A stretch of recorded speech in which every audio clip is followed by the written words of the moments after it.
What's going on, beautiful people? Welcome to another episode of Mental Healness. I'm your host, Damon Hammock, here with today's update, man. How's everybody doing today? Today's episode is going to be entitled, You Are Not Your Mental Illness.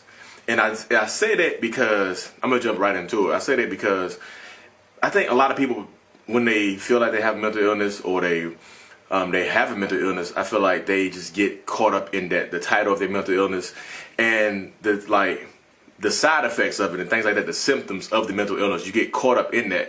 So inherently, you think that's who you are. You feel like me, I have narcissistic personality disorder. So I feel like I'm a narcissist. I'm a bad person. And that's how I thought when I first found out what I was and what I had. That's how I thought. I was like, oh shit, I'm just an evil person. But what I've come to realize through therapy and things like that is the fact that your mental illness does not constitute who you are. You still are in control of who you are, how you go about your life, and taking control of your life. Me, like I said, through therapy, my biggest issue with my mental illness, I'm going to say NPD from now on, just to kind of shorten it up and not stop saying narcissistic personality disorder. I'm going to say NPD. One of the biggest issues with me, and probably a lot of narcissistic people, is the fact that you want to control everything. You want to control the narrative. You want to control what people think about you. You want to control literally everything. And it's crazy to see that we're not in control of so much that goes on in our life. So what's helped me so far and helped me process and start doing these videos and these podcasts is the fact that I realize now that I'm not in control of so much stuff. Even though I want to be, even though I want to be in control of a lot of stuff, even though I want to take control of a lot of things, control everything, I've come to realize that I cannot control everything. And that has been groundbreaking for me. It has helped me to process stuff, because sometimes when you overloaded with stress about things that you cannot control, it just drives you crazy and it drives you into depression. And that's what depression really is at its base, at its core, is a lack of control. A lack of control of your circumstances, your life, your finances, your mental health. It's a lack of control over a lot of stuff. So that's why I say I feel like depression really is a lack of control. So once you realize that you cannot control everything in your life, you feel better. You just feel healthier. You feel like, you just overall can get a better grasp on your life and not feel and like relieve the stress on your own. The exercise my therapist had me do was I had to draw two circles. I had to draw a little circle and a bigger circle right around it. And she said, on the outside, this is what I did the first time I went in there. She said, on the outside, put the things you cannot control. And then on the inside, put the things you can control.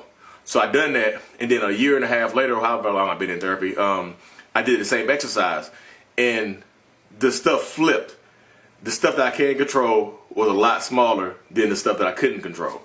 And just looking at that, she said, that's why you feel better about yourself. That's why you lighter on your feet. That's why you feel like a lighter person. And that's why people around you can feel like overall that you just a different person, because you know you can't control all that stuff. You can't control, like I just want to control the shit that people posted on Facebook. It's just like silly shit, you know what I mean? Like shit that I know I really cannot control, but I want to control it.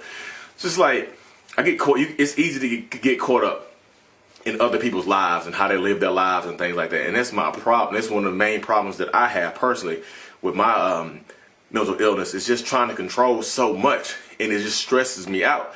And sometimes you get overloaded. It's hard to wake up in the morning. It's hard to fall asleep at night because you're overloaded with trying to control shit that you cannot control.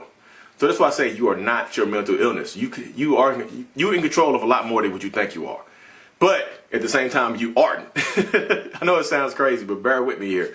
Like I said, one of the symptoms that I have of my mental illness is just like, you want to control everything. You want to control like literally everything. But that's not who I am. So that's not who you are. You are not your mental illness. So don't get caught up in it. I know a lot of times when we, like I said, when you get diagnosed or you feel like you have a mental illness or you just feel like it's something different, your fiance, wife, girlfriend, brother, sister, somebody might tell you that you have mental illness, tell you to look it up. So you start doing research on it, and all the shit you see is like negative. You know what I mean? Like literally everything you see about NPD is negative.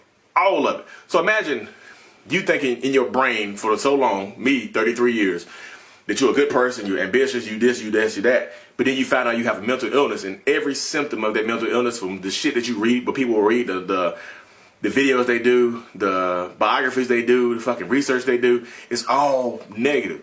So imagine having that fucking bomb dropped on you. That everything that you'll eat now, you feel like you've been a good person your whole life, but now you evil based on what everybody else says about your mental illness, about your mental state. That can be overwhelming. You know what I mean? Just finding that shit out right there can be truly, truly overwhelming to you.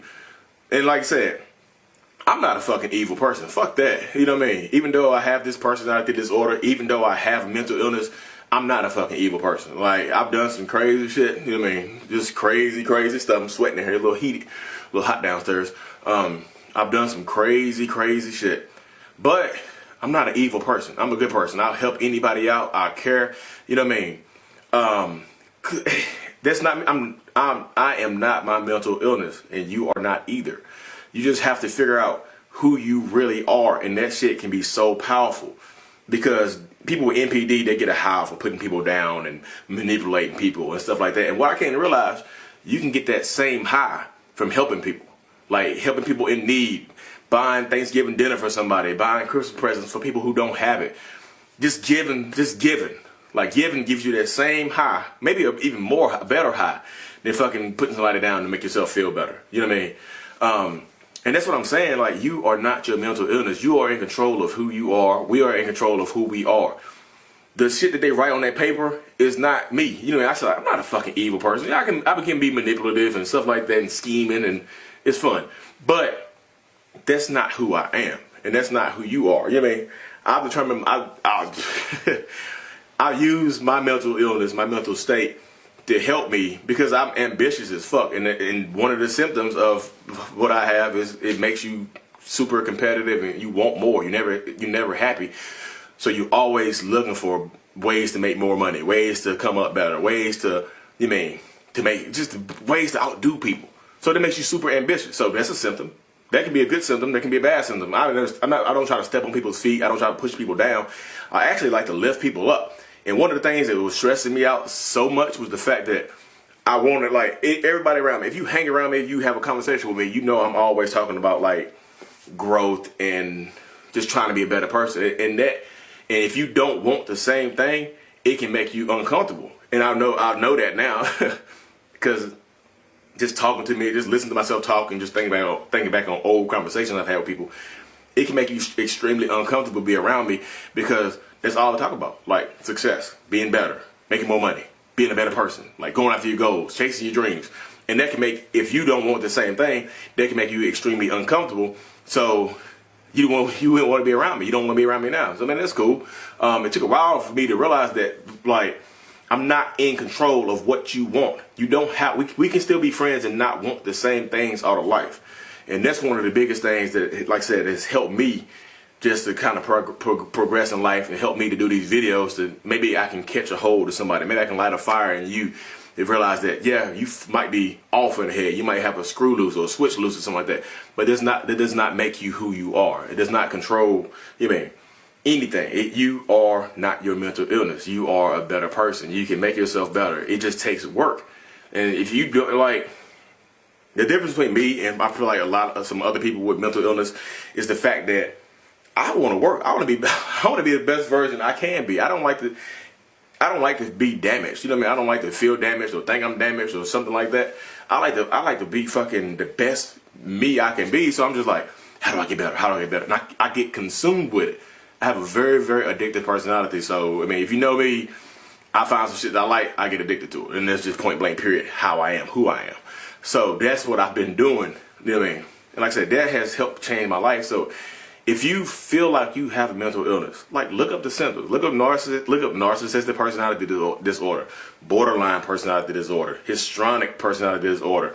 Just Google personality disorder and put your symptoms in there. put what you think is wrong with you in there and see. You know what I mean? Because you might think you one thing, you might be something totally different. And then get your ass on a therapist chair.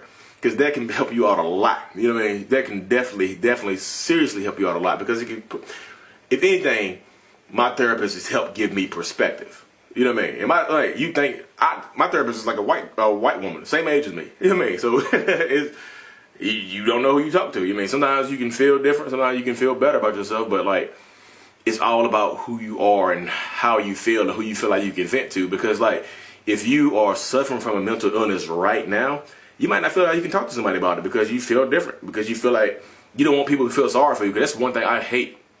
I never want a motherfucker to feel sorry for me, ever. I could be struggling. You'll never know I was struggling.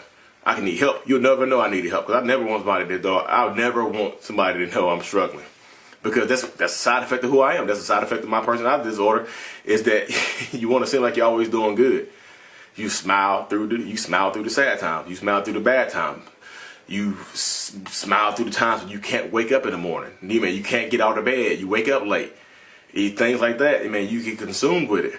I stress. I stay up. I'm always up, y'all. I'm like, if you on Facebook, you know me, you add me on Facebook or whatever, you'll see I'm up at 2 or 3 o'clock in the morning. I might be doing eBay. I might be doing some other shit. You know what I mean? But I'm up. You'll see me.